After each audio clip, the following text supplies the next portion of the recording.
palabras, Señor, son espíritu y vida. Tú tienes palabras de vida eterna. Oh, aleluya. Oh, aleluya. Oh,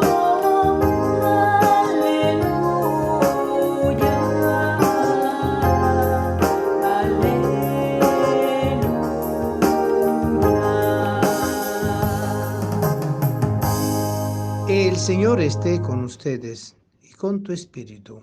Lectura del Santo Evangelio según San Juan. Gloria a ti, Señor. En aquel tiempo muchos discípulos de Jesús dijeron al oír sus palabras: este modo de hablar es intolerable. ¿Quién puede admitir eso? Dándose cuenta Jesús de que sus discípulos murmuraban, les dijo: ¿estos los escandaliza? ¿Qué sería si vieran al Hijo del Hombre subir a donde estaba antes? El Espíritu es quien da la vida, la carne para nada aprovecha. Las palabras que le he dicho son espíritu y vida, y a pesar de esto, algunos de ustedes no creen. En efecto, Jesús sabía desde el principio quién no creían y quién lo habrían de traicionar. Después añadió: por eso le he dicho que nadie puede venir a mí si el Padre no se lo concede. Desde entonces, muchos de sus discípulos se echaron para atrás y ya no querían andar con él. Entonces Jesús le dijo a los 12: ¿también ustedes quieren dejarme? Simón Pedro le respondió: Señor, ¿a quién iremos?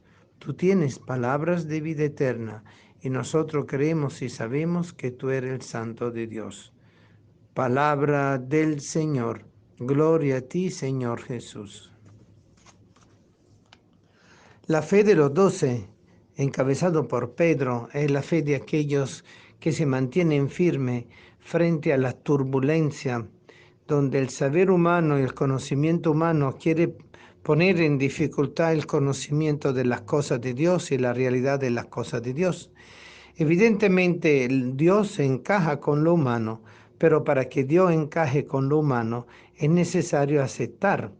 Y eso implica que si yo no acepto lo que se me propone porque pongo dudas sobre la realidad misma de quien me la está presentando y el contenido de la misma, evidentemente yo puedo entrar en una fase de duda o de incredulidad y hasta peor, rechazo total y disposición no solo a negar, sino a traicionar.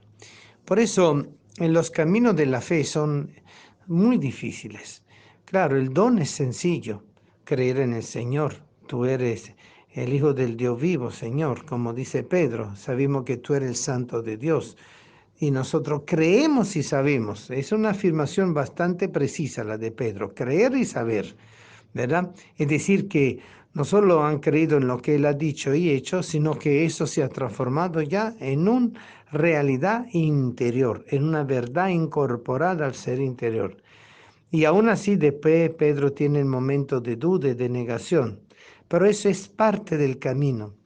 Los demás son lo que dice más anteriormente el mismo texto de San Juan. En efecto, Jesús sabía desde el principio quién no creían y quién lo habría de traicionar.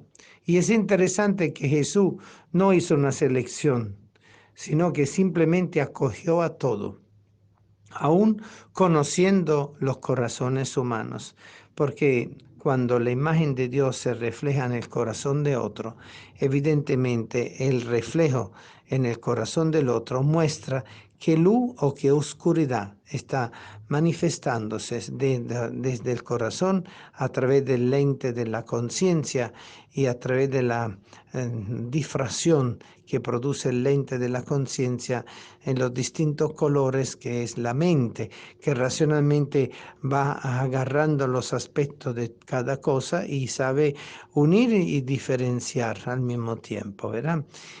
Nosotros sabemos que el Señor viene a manifestar su gloria entre nosotros, dándose a conocer, pero también ayudándonos a nosotros a creer.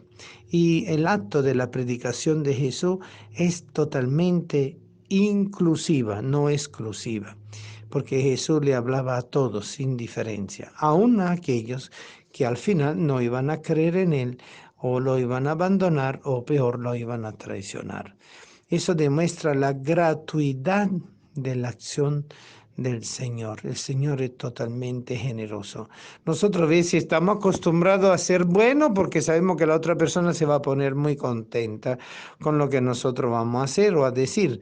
Pero cuando nosotros decimos cosas que a los demás no les guste, a veces nos volvemos más reservados, prudentes y podemos caer en una actitud como más, no quiero decirlo hipócrita, pero sí más de conveniencia, ¿verdad? Pero el Señor habla con esa apertura, pero sin querer ofender a nadie, sin querer rechazar a nadie, sin transmitir ninguna separación entre nosotros, sino simplemente dándose. Y es justamente lo que los 12 perciben de Jesús y por lo cual junto con Pedro dice, nosotros creemos y sabemos que tú eres el Santo de Dios, porque ellos también tenían trato familiar con él, trato personal con él, trato comunitario con él, y ellos sabían cómo era el Señor y cómo actuaba el Señor y cómo pensaba el Señor, y por eso ellos creían totalmente y tenían una actitud de apertura en el corazón, aun cuando el espíritu que es débil y la carne más floja todavía, pueda, como en el caso de Pedro, llegar a negar al Señor. Pero claro, la negación de Pedro le valió sobrevivir en ese momento de la persecución. Claro que después Pedro ya da fe de su propio convencimiento, de su propia pertenencia con el martirio que más tardíamente él vive en Roma. Pero el Señor sabía de todo eso y por eso le permite a él reafirmar su actitud de amor. Pedro, me amas por 3 veces por las 3 negaciones. Pues allí donde vemos en este episodio de hoy que nos relata el Evangelio de San Juan, en el capítulo 6, que se llama la crisis de Galilea. Después del gran éxito en Galilea, de la predicación, la multiplicación de los panes, las sanaciones, los exorcismos y todo eso, viene la crisis de Galilea, porque Jesús plantea, mi carne es verdadera comida y mi sangre es verdadera bebida, yo soy el pan bajado del cielo. Entonces Él manifiesta plenamente su condición de Hijo de Dios y de que Él es el Cordero enviado para la salvación de todo. Él es el nuevo sacerdocio, Él es la nueva alianza, Él es la nueva Pascua, Él es el nuevo altar. Y allí donde obviamente hay el rechazo, la incomprensión, y como dicen, muchos de los discípulos de Jesús dijeron al oír sus palabras, este modo de hablar es intolerable. No es soportable. Los oídos humanos no lo pueden soportar porque todavía están filtrándolo desde el razonamiento y el razonamiento siempre tiene sus actitudes de conveniencia. Yo entiendo lo que me conviene, pero no entiendo lo que no me conviene. Y por eso muchas veces nos volvemos duros de corazón y lentos de mente. Y eso hace que nosotros mismos somos los que interponemos obstáculos para la apertura total de nuestra persona. Porque no es cuestión de ser inteligente o bruto, porque la revelación es para todo. Es cuestión de poder estar creyendo o no creyendo, partiendo de la fidelidad. Y la fidelidad, como lo dice muy bien Pedro, nosotros creemos y sabemos que tú eres el Santo de Dios. Creemos y sabemos. Entonces, la gran pregunta, ¿tú crees y sabes que Jesús es el Santo de Dios? ¿O solo lo dice que lo cree, pero no lo sabe? ¿O lo sabe, pero no lo cree? ¿Qué te pasa? ¿Cómo está tu fe? ¿Cómo está tu actitud de adhesión al Señor? ¿Cómo está tu intimidad con el Señor? ¿Cómo está tu comunión con Él y con todos los hermanos en Cristo? ¿Cómo está tú comprobando esa capacidad de evangelización desde esa realidad liberadora que Cristo ha venido a regalarnos, ofreciéndose por ti y por mí en sacrificio para que tú y yo y todos nosotros pudiéramos quedar libres del pecado y libres de la acción del maligno y así podernos mantener y perseverar en la gracia de la salvación? Es la pregunta que la Pascua nos dice. El tiempo de Pascua es pregunta para la fe. ¿Cree tú que de verdad Cristo es el Hijo de Dios resucitado y que te ha liberado del pecado y ha renovado tu mente y tu corazón y te envía el Espíritu Santo a tu conciencia para que tú puedas ser siempre un cristiano católico renovado en pie de lucha? ¿O eres simplemente uno que sigue la corriente y cuando vienen los obstáculos que tu propia razón y tu propia mente te dan o tus emociones te dan, caes de una forma tonta y de una forma, aunque sea no premeditada, pero que evidentemente te hace abandonar la fidelidad?